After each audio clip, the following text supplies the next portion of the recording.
warahmatullahi wabarakatuh. Alhamdulillah wassalatu wassalamu ala man la nabiyya ba'da amma ba'd.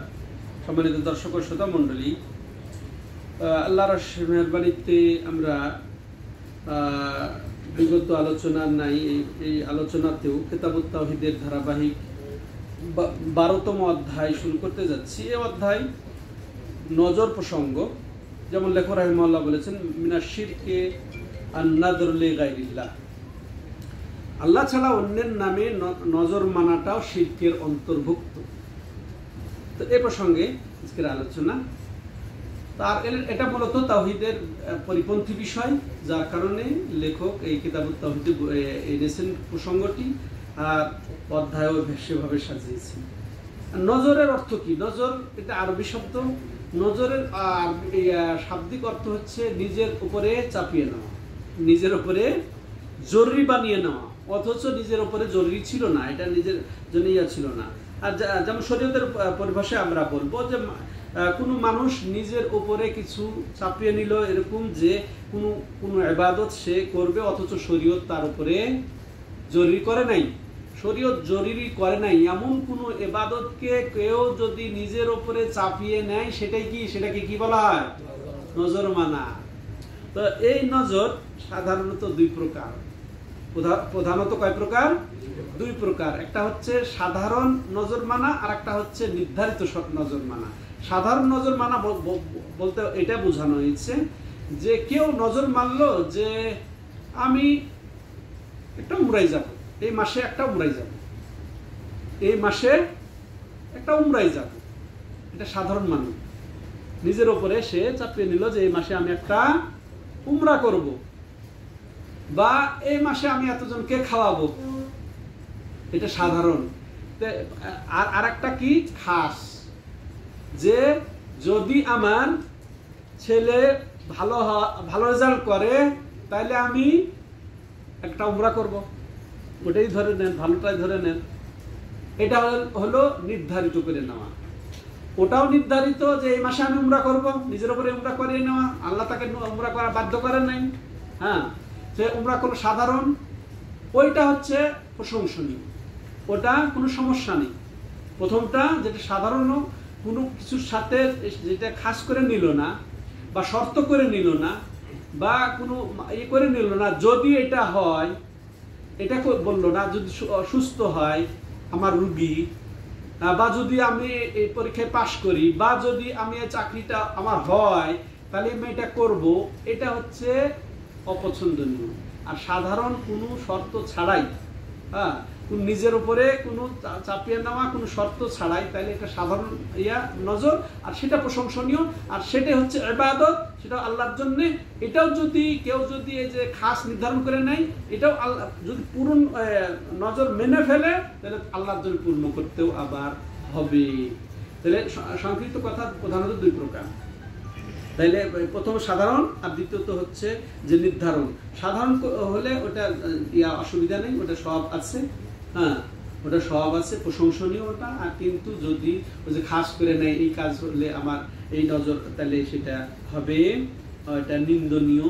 কিন্তু যদি বৈধ কাজে হয়, নেকির কাজে হয়, সেটা পূর্ণ করতে হবে।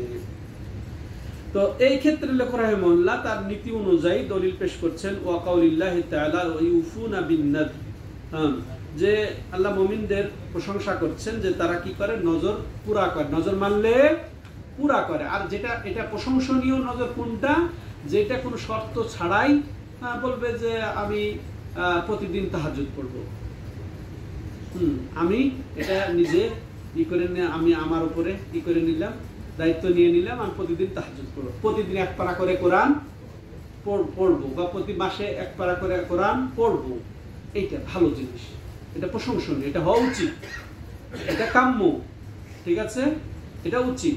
আর এটা মানলে এটা পূর্ণ করে, এটা মুমিনদের এটা ভালো লক্ষণ, এটা ভালো গুণ, এটা হওয়া উচিত। হ্যাঁ, এছাড়াও যে বললাম দ্বিতীয় প্রকার, ওটাও ভালো কাজেরও যদি সে মানত করে, নিজের উপরে চাপিয়ে নেয়, তাহলে কি হবে? সেটা হবে হয়তো নিন্দনীয়। এটা তার কারণ এটা আল্লাহ রাব্বুল আলামিন তার উপরে চাপান নেই।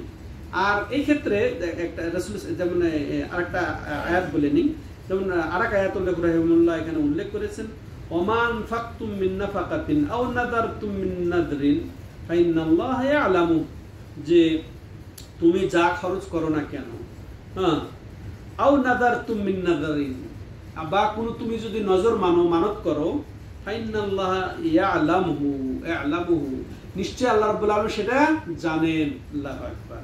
তাইলে যা আমরা খরচ করি, যা আমরা মানত মানি, এটা কোন নিয়তে, আল্লাহ নিয়তটা পর্যন্ত জানেন। এটা ভালো নিয়তে করছি নাকি কোন খারাপ নিয়তে করছি, তো নিয়ত অনুযায়ী আল্লাহ বদলা দেবেন, এটা আমরা বুঝতে হবে। এটা লেখক রাহিমাহুল্লাহ উল্লেখ করেছেন দুইটা আয়াত।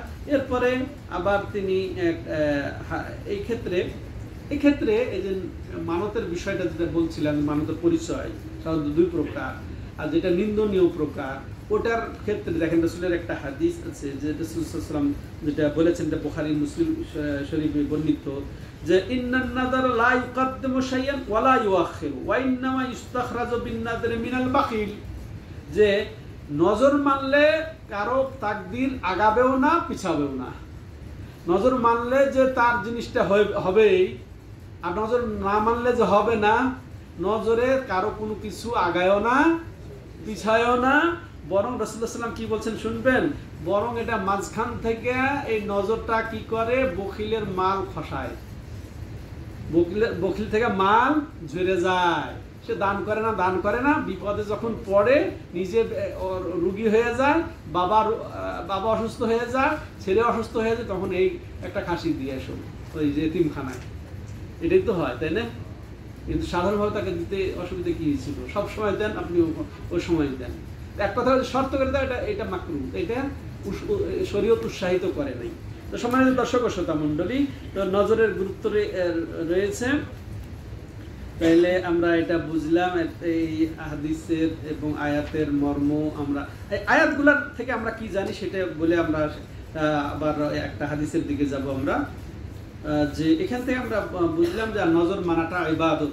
কারণ আল্লাহ রাব্বুল আলামিন প্রশংসা করেছেন ইউফুনা বিন নুযুর, তারা কি করে, নজরকে পূর্ণ করে। তাইলে এটা ইবাদত, এটা আমরা বুঝলাম।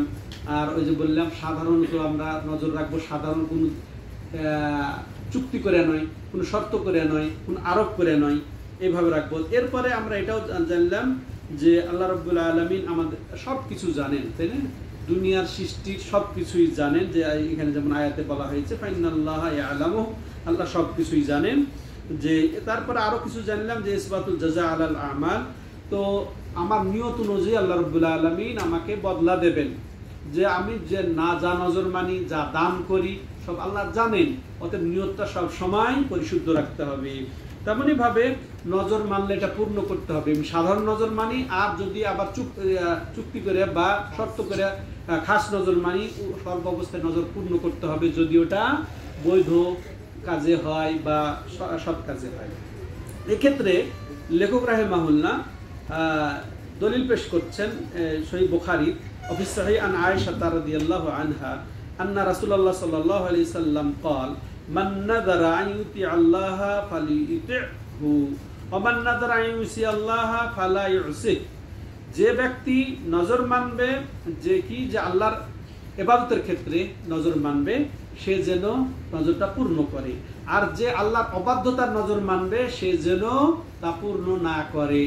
নজর মানলেও সেটা যেন পূর্ণ না করে, যদি আল্লাহর গুনার ক্ষেত্রে, অবাধ্যতার ক্ষেত্রে নজর মানে। হাদিসটির বর্ণনাকারী মা আয়েশা রাদিয়াল্লাহু আনহা তিনি বর্ণনা করেছেন। তিনি উম্মুল মুমিনিন, নবী সাল্লাল্লাহু আলাইহি সাল্লামের প্রিয়তম স্ত্রী, দুনিয়ার মধ্যে সবচেয়ে দিনের বুদ্ধিমতী রমণী, দিনের ক্ষেত্রে এটা তারপরেও আর স্ত্রীদের মধ্যে তিনি শ্রেষ্ঠত্ব কিছু তার আছে, কিন্তু খাদিজা রাদিয়াল্লাহু আনহা ওটা তিনি শ্রেষ্ঠ বেশি। আবার আরেক মত অনুযায়ী তিনি শ্রেষ্ঠ। তার বাবার নাম কে? আবু বকর রাদিয়াল্লাহু তাআলা আনহু, ইসলামের প্রথম খলিফা। তো এই তিনি বর্ণনা করছেন, তিনি মারা গেছেন 57 হিজরিতে। এবার আসেন আমরা এই যে হাদিসটার সাথে সম্পর্ক হচ্ছে কি, যে নজর মানা ক্ষেত্রে যে রাসূলুল্লাহ সাল্লাল্লাহু আলাইহি ওয়াসাল্লাম নজর মানতে বললেন, পূর্ণ করতে বললেন, যদি সেটা আল্লাহর আনুগত্য হয় ইবাদতের ক্ষেত্রে। এই হাদিস থেকে আমরা যেটা জানতে পারলাম যে নজর মানা ইবাদত, এটা আল্লাহ ছাড়া অন্যের নামে, মাজার নামে, দরগার নামে, অলির নামে, কোনো কারো নামে এটা করা একটা কি তখন হবে? শিরিক। হারাবি না, হারাম, হ্যাঁ শিরিক। এরপরে কেউ যদি আনুগত্যের ক্ষেত্রে, ইবাদতের ক্ষেত্রে কথার কথা আমি উমরা করব, সেটা সামর্থ্য থাকলে তাকে পূর্ণ করতে হবে। হ্যাঁ, এটাও আমরা পেলাম। তেমনই ভাবে যদি গুনহার নজর হয়, গুনহার মানত হয়, তার থেকে বিরত থাকতে হবে, এটাও পূর্ণ করা যাবে না, এটা আমরা বুঝতে পারলাম। আজকে এ পর্যন্তই আমরা নজরের অধ্যায় শেষ করে দিলাম। ইনশাআল্লাহ সংক্ষেপে আবার আমরা 10 মিনিটে আর একটা অধ্যায় শেষ করব। ততক্ষণ আপনারা সামনে থাকবেন। আল্লাহ তৌফিক দাতা, আল্লাহ যেন আমাদেরকে নজর সংক্রান্ত বিষয়টা বুঝে সঠিক মতো নজর বাস্তবায়ন করার তৌফিক দান করেন। যদি নজর মানি, সাধারণ নজর মানবো, না হলে নজর মানবো না। নজর মানার প্রতি উৎসাহ দেওয়া হয় নাই শরীয়তে, তো আল্লাহ বুঝে তৌফিক দান। আর যদি নজর মেনেই ফেলি, তাহলে সব আমলের ক্ষেত্রে নজর পূর্ণ করতে হবে।